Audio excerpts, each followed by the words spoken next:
I paid brother's bills for 5 months while he was sleeping with my wife, and now when I found out, I cut them off, but family is begging me to let my wife back. Looking back, it's almost laughable how blind I was. I thought I had it all figured out: work hard, love your family, and things would fall into place. For a while they did. My wife Rachel and I had a comfortable life. Sure, nothing fancy, but we didn't need much to be happy. Then there was Clayton, my younger brother, who had fallen on hard times. He had a wife and a little boy, and he just lost his job. Bills were piling up faster than he could handle. I didn't even think twice about stepping in to help. That's what family does, right? For 5 months, I took care of almost everything: his rent, utilities, even money for groceries. Rachel and I weren't exactly rolling in the dough, but we made it work. I felt good about it, too, knowing that I was helping my brother keep his family afloat. Rachel had even told me that I was doing the right thing, that it was admirable. At least that's what I thought at the time. Then came that day. The day everything changed. It was a Wednesday, I remember that much. I'd gotten off work early for once and decided to surprise Rachel. She loved the Thai place across town, so I stopped by and picked up her favorite pad Thai and mango sticky rice. I even smiled to myself on the drive home, thinking about how happy she'd be. When I got home, the house felt strange. Not the cozy, lived-in feeling I was used to. The air felt thick, like it was holding its breath. Rachel's car was in the driveway, so I knew she was home. I put the takeout on the kitchen counter and walked down the hall to the bedroom. That's when I heard it. A muffled laugh, deep and intimate. I froze for a second, my brain scrambling to catch up. It didn't make sense. My heart was already pounding as I opened the bedroom door. And there they were. Rachel and Clayton. My wife and my brother. In our bed. It felt like the floor had fallen out from under me. At first, my mind couldn't make sense of what I was seeing, like I was staring at a scene from someone else's life. But no, it was real. Too real. I didn't scream. I didn't give either of them the satisfaction of seeing me lose control. I told them both to get out. That was it. Rachel tried to say something, maybe an excuse or an apology. I didn't care. I just walked out of the room. I waited in the living room, staring at the wall while she packed her things. Clayton left without saying a word, which was probably for the best. When she was done, she walked out the door without looking back. I sat in the silence, my mind replaying the moment over and over again. How could they do this to me? I'd trusted both of them completely. I'd spent months bending over backwards to help Clayton keep his family together, and all the while he was tearing mine apart. I barely slept that night. The pain felt like a knife twisting in my chest, but something else was building underneath. Not sadness. Not just anger. It was sharper, colder, and it kept me awake long after the house went dark. The next morning I awoke to the same heavy silence that had filled the house the night before. Rachel was gone. Her side of the closet was empty, her toothbrush was missing from the sink. It felt surreal, like I'd walked into someone else's life. But it wasn't a dream. It was my new reality. I couldn't stand it any longer. The betrayal, the humiliation, I had to face it head on. In the morning I decided to go to Clayton. I didn't even know what I wanted to say, but I had to see him. Maybe I wanted an apology. Maybe I wanted to punch him in the face. I didn't know. When I got to his little apartment, his car wasn't in the driveway. I knocked on the door anyway, and to my surprise, his wife, Lauren, answered. She looked tired, like someone who hadn't slept for weeks. "Hey, is Clayton home?" I asked, trying to keep my tone neutral. She frowned and shook her head. "He left early. Said he was running errands." I hesitated for a second, not sure how to proceed. Then I decided to rip off the bandage. "Lauren, I need to talk to you about something. It's important." She invited me in, and we sat down at the small dining table. Her son was in the living room watching cartoons, blissfully unaware of the storm brewing just a few feet away. I took a deep breath and told her what had happened. I spared her the explicit details, but I didn't sugarcoat it either. I told her that I'd come home early yesterday and caught Clayton and Rachel together. Her face went pale as I spoke, and she didn't say a word until I was done. "Are you sure?" she finally asked, her voice barely above a whisper. "Yes," I said. "I saw it with my own eyes." For a moment she just sat there, staring at the table. Then, to my surprise, she let out a bitter laugh. "I knew something was wrong. He's been different lately. Distant. I just didn't think." She trailed off, shaking her head. At that moment, something shifted between us. We weren't just two people dealing with the aftermath of betrayal anymore. We were allies, bound together by the same pain, the same anger. "What do we do now?" she asked. I hadn't thought that far ahead, but one thing was clear: Clayton and Rachel weren't going to walk away from this unscathed. Lauren and I sat at the table for what seemed like hours, piecing together everything we'd missed. It was like opening a jigsaw puzzle and finding all the pieces distorted. She told me about the late nights Clayton claimed he was looking for a job, or hanging out with a buddy. She'd believed him, just like I'd believed Rachel when she said she was meeting friends or working late. By the time I left her apartment, we'd come to an unspoken agreement: this wasn't going to go away. They had humiliated us, betrayed us, and we weren't going to let them get away with it without consequences. Over the next few days, Lauren and I stayed in touch, mostly by text. I made sure to keep my distance from Clayton, and as far as I knew, he hadn't come looking for me either. I figured he was either too ashamed or too much of a coward. Rachel didn't try to contact me, and I wasn't going to contact her. I wasn't even sure where she lived, but I had a feeling she wasn't far away. Then one night Lauren called me. "Can you come over?" she asked. "I have an idea." I didn't hesitate. When I got there, she was waiting with a bottle of wine and a look in her eyes that told me she was done playing the victim. She laid out her plan. If they could betray us like that, why couldn't we do the same to them? I'll admit, I hesitated at first. Was it worth it? Would it really make me feel better? But then I thought about Clayton laughing behind my back while I paid his bills, and Rachel sneaking around like I was too stupid to notice. I agreed. It wasn't romantic, not even close. It was calculated, intentionally a way to even the score. Lauren and I didn't love each other, but we shared something stronger than love in that moment, a mutual understanding of pain and betrayal. When it was over, we didn't talk about it. We didn't need to. But something changed for both of us. It wasn't forgiveness, not for Rachel or Clayton, but it was a small step toward reclaiming some of the power they had taken from us. I thought that after what Lauren and I had done, I'd feel something. Relief, maybe. Closure. But the truth was, I felt empty. It wasn't regret, exactly, but the kind of emptiness that comes from realizing that nothing is as simple as it seems. The next day, I decided to go back to Clayton's apartment, not to talk to him, but to drop off the spare set of keys I still had for his car. I didn't want anything to tie me to him anymore. When I knocked, he opened the door, looking disheveled and annoyed. "Can I help you?" he asked, as if he hadn't fucked my wife a week ago. I held out the keys. "Thought you'd want them back. I'm done covering for you." He didn't take them at first, just stared at me like he didn't know how to react. Finally he grabbed it and mumbled, "Thanks." I turned to leave, but then he said something that stopped me cold. "For what it's worth," he said. It didn't mean anything. I turned back to him. What didn't mean anything? He shrugged, as if this was a minor misunderstanding. Rachel and me. It was stupid. A mistake. Something inside me snapped. A mistake?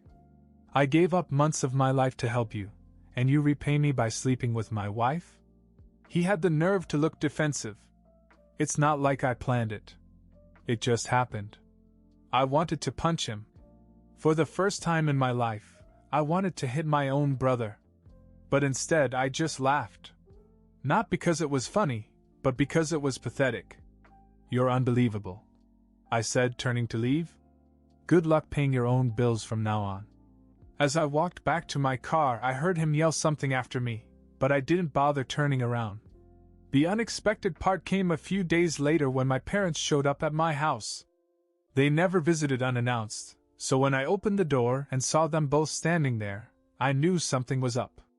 "We need to talk," my mother said. I let them in, and before I could even offer them coffee, my dad started talking. "Rachel came to see us," he said. "She told us what happened." For a moment I thought he meant it all. But then my mom chimed in. She said she made a mistake, that she regrets it and wants to come home. I stared at her, stunned. "You're kidding, right? She's your wife," my mother said, as if that somehow excused everything. "People make mistakes, especially when they're young. Your father and I had our share of problems, but we worked through them." "Are you seriously comparing this to some fight you had 30 years ago?" I asked. "She didn't just screw up, she slept with Clayton, my brother." "Exactly," my father said, as if that proved her point. "She's young. So is he. You can't throw your marriage away because of one mistake." I couldn't believe what I was hearing. My parents, the people I'd always looked up to, were actually on Rachel's side. "Let me guess," I said. "She's staying with you, isn't she?" They didn't answer, which told me all I needed to know.